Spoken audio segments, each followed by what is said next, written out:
جب حضرت رابعہ بصری کی وفات کا وقت قریب آیا تو ان کی شاگرد خواتین اور لڑکیاں ان کے ارد گرد بیٹھی تھیں۔ ان لڑکیوں نے درخواست کی ہمیں کچھ نصیحت کریں، تو رابعہ بصری نے فرمایا کہ کبھی بھی بغیر نکاح کے نہ رہو۔ پھر اور اپنا واقعہ سنایا کہ میں بسم اللہ الرحمن الرحیم، پیارے نبی حضرت محمد صلی اللہ علیہ وآلہ وسلم کی شریعت پر جن محترم لوگوں نے احسن طریقے سے عمل کیا اور جنہوں نے اپنی زندگیاں سنت نبوی میں گزار دی، انہیں اولیاء کرام کہا جاتا ہے۔ انہیں مقدس و محترم اور برگزیدہ ہستیوں میں نہایت ہی معتبر نام حضرت سیدہ رابعہ بصری کا ہے۔ حضرت رابعہ بصری قیامت تک خواتین کے لیے مشعل راہ ہیں۔ خواتین و حضرات، معروف صوفی شخصیت رابعہ بصری کی پیدائش 95 ہجری سے 99 ہجری کے دوران عراق کے شہر بصرہ میں ہوئی۔ وہ ایک انتہائی غریب لیکن معزز گھرانے میں پیدا ہوئیں۔ رابعہ بصری اپنے والدین کی چوتھی بیٹی تھی، اس لیے آپ کا نام رابعہ یعنی چوتھی رکھا گیا۔ رابعہ بصری کے والدین کی غربت کا اندازہ اس بات سے لگایا جا سکتا ہے کہ جس رات رابعہ بصری پیدا ہوئیں، آپ کے والدین کے پاس دیا جلانے کے لیے نہ تیل تھا اور نہ ہی آپ کو لپیٹنے کے لیے کوئی کپڑا۔ آپ کی والدہ نے آپ کے والد سے درخواست کی کہ پڑوسیوں سے تھوڑا تیل ہی لے آئیں تاکہ دیا جلایا جا سکے۔ آپ کے والد نے پوری زندگی اپنے خالق حقیقی کے علاوہ کسی کے آگے ہاتھ نہ پھیلایا تھا۔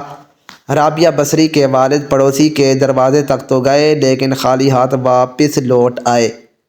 رات کو رابعہ بصری کے والد کو خواب میں حضور پاک صلی اللہ علیہ وآلہ وسلم کی زیارت ہوئی اور انہوں نے رابعہ کے والد کو بشارت دی کہ تمہاری نوالود بیٹی خدا کی برگزیدہ بندی بنے گی اور مسلمانوں کو صحیح راہ پر لے کر آئے گی۔ تم امیر بصرہ کے پاس جانا اور اسے ہمارا پیغام دو کہ تم امیر بصری ہر روز رات کو 100 مرتبہ اور جمعرات کو 400 مرتبہ درود پاک کا نذرانہ بھیجتے ہو، لیکن پچھلی جمعرات کو تم نے درود شریف پڑھا نہ، لہذا اس کے کفارہ کے طور پر 400 دینار بطور کفارہ یہ پیغام پہنچانے والے کو دے دو۔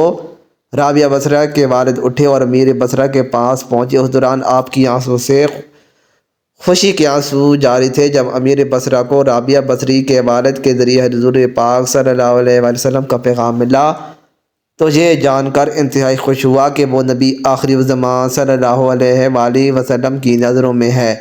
اس نے شکرانے کے طور پر فوراً 1000 دینار غرباء میں تقسیم کرائے اور 400 دینار رابعہ بصری کے والد کو عطا کیے اور ان سے درخواست کی کہ جب بھی کسی چیز کی ضرورت ہو بلا جھجک تشریف لائیں۔ کچھ عرصے بعد رابعہ بصری کے والد انتقال کر گئے۔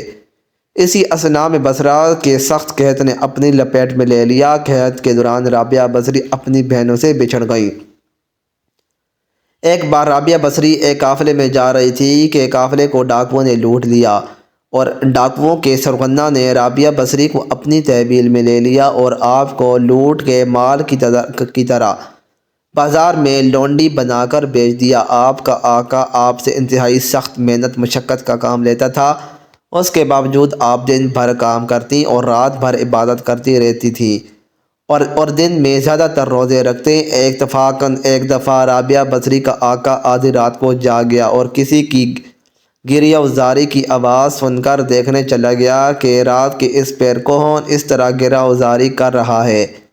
وہ یہ دیکھ کر حیران رہ گیا کہ رابعہ بصری اللہ کے حضور سر بسوج ہے اور نہایت عاجزی کے ساتھ یہ کہہ رہی ہیں کہ اے اللہ، تو میری مجبوریوں سے خوب واقف ہے، گھر کا کام کاج مجھے تیری طرف آنے سے روکتا ہے، تو مجھے اپنی عبادت کے لیے پکارتا ہے، مگر میں جب تک تیری بارگاہ میں حاضر ہوتی ہوں نمازوں کا وقت گزر جاتا ہے، اس لیے میری معذرت قبول فرما لے اور میرے گناہوں کو معاف کر دے۔ اور اپنی کنیز کا یہ کلام اور عبادت کا یہ منظر دیکھ کر رابعہ بصری کا مالک خوف خدا سے لرز گیا۔ اس نے یہ فیصلہ کیا کہ ایسی اللہ والی کنیز سے اپنی خدمت کرانے کی بجائے بہتر یہ ہوگا کہ خود اس کی خدمت کی جائے۔ صبح ہونے پر وہ آپ کی خدمت میں حاضر ہوا اور اپنے فیصلے سے آپ کو آگاہ کیا۔ اس نے کہا کہ آج سے آپ میری طرف سے آزاد ہیں، اگر آپ اس گھر میں قیام کریں تو میری خوش نصیبی ہوگی، ورنہ آپ اپنی مرضی کی مالک ہیں،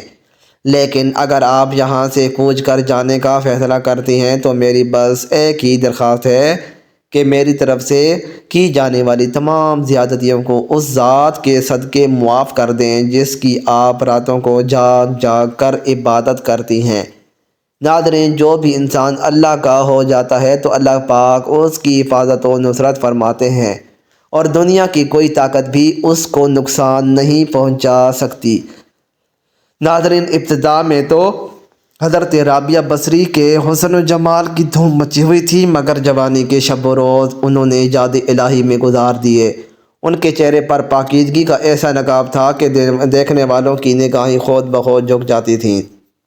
اسی زمانے میں ایک نوجوان نے انہیں رات کے وقت چاند کی طرح دمکتے دیکھا تو وہ آپ رحمۃ اللہ علیہ کو کوئی غیر مرئی خیالی مخلوق سمجھ کر بھاگ کھڑا ہوا، لیکن دوسری صبح جب وہ چہرہ اسے بصرہ کے بازار میں نظر آیا تو وہ عقل و خرد سے ہاتھ دھو بیٹھا اور رات دن اسی کے تصور میں رہنے لگا۔ آخر دل کے ہاتھوں مجبور ہو گیا تو لوگوں سے پوچھتا ہوا حضرت رابعہ بصری کے گھر جا پہنچا۔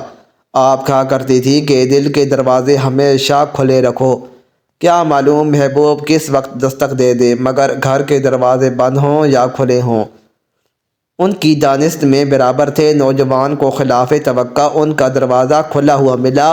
اس نے اپنی دل کی دھڑکنوں پر بڑی مشکل سے قابو پایا۔ رات کا وقت تھا، اندر چراغ روشن تھا۔ یہ سوچ کر بے باکی سے اندر داخل ہو گیا کہ حال دل سنا دینے میں کیا حرج ہے، زیادہ سے زیادہ انکار ہی تو ہو جائے گا۔ واپسی کا دروازہ بہرحال کھلا ہے، لیکن جب وہ اندر پہنچا تو وہاں کوئی نہیں تھا، البتہ چھت سے ایسی پرسوز آواز آ رہی تھی جیسے کوئی زیر لب ہجر کا رونا رو رہا ہو۔ نوجوان تیزی سے زینے پر چڑھ گیا۔ حضرت رابعہ بصری عشاء کی نماز سے فارغ ہو کر ثنا خوانی کر رہی تھیں۔ پروردگار، ستارے روشن ہو گئے، لوگ سو گئے، بادشاہوں نے دروازے بند کر لیے، ہر محبوب اپنے محبوب سے محو راز و نیاز ہے اور میں تیرے سامنے کھڑی ہوں۔ نوجوان پر سکتہ طاری ہو گیا۔ اسی اثنا میں حضرت رابعہ بصری نے پلٹ کر اس سے ایسی قہر آلود نظروں سے دیکھا کہ اس کی زبان گم ہو گئی۔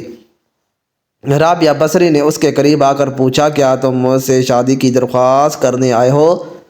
نوجوان نے لرزتے ہوئے ہاتھ سے اپنی زبان کی طرف اشارہ کیا کہ وہ بول نہیں سکتا۔ حضرت رابعہ بصری نے کہا کہ اس سے پہلے کہ زبان کی طرح تیرا دل بھی چپ ہو جائے، تو جس رستے سے آیا ہے اسی رستے سے لوٹ جاؤ۔ وہ جوان صرف آنکھوں سے التجا کر سکتا تھا کہ نیک خاتون، میری گویائی مجھے واپس دے دے، میں تیرے مرتبے سے واقف نہیں تھا، مجھ سے غلطی ہوئی، مجھے معاف کر دے۔ لا علمی ہمیشہ قابل معافی ہوتی ہے۔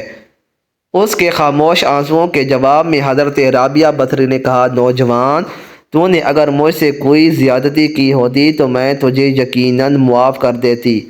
میں خود کو بہت پہلے اپنے رب کے حوالے کر دیا تھا۔ اب یہ معاملہ تیرے اور رب کے درمیان ہے، معافی مانگنا ہے تو اس سے مانگ۔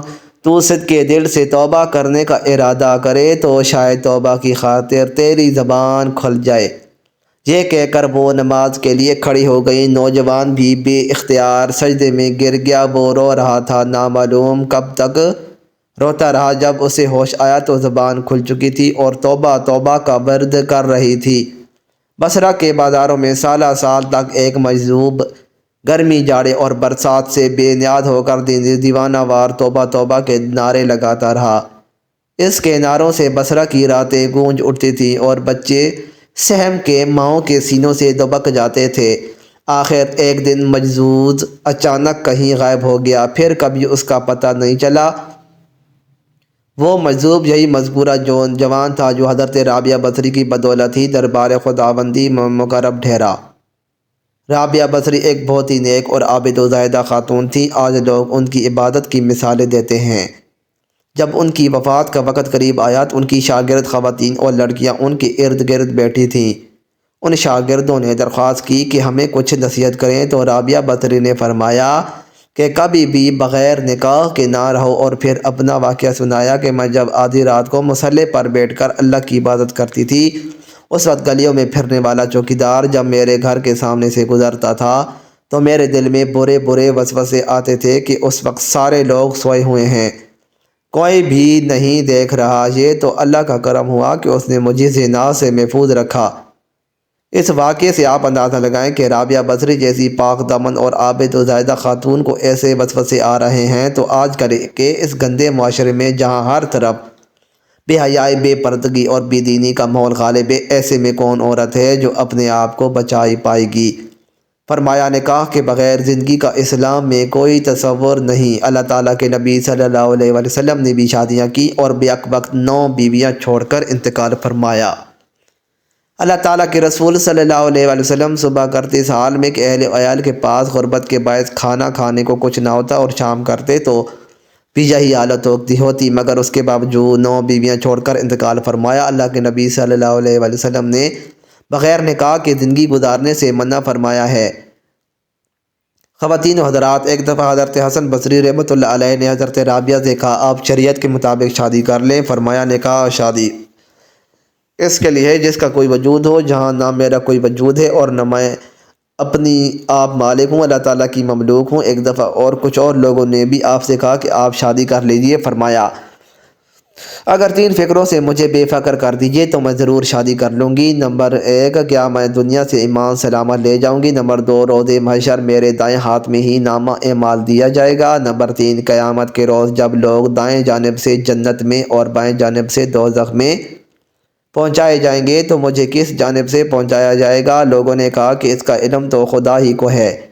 فرمایا تو پھر جیسی اتنے عظیم و افکار امام پیش ہوں وہ بھلا کیا شعور کر سکتی ہے؟ رابعہ بصری نے تقریباً 88 سال کی عمر پائی اور آپ نے آخری سانس تک عشق الہی کی لذت و سرشاری کو اپنا شعار بنائے رکھا، یہاں تک کہ اپنی آخری سانس تک معبود حقیقی کی محبت کا دم بھرتی رہیں اور آخری وقت اپنے والی اور صوفی ساتھیوں کو بتایا کہ میرا محبوب و معبود ہمیشہ سے میرے ساتھ ہے۔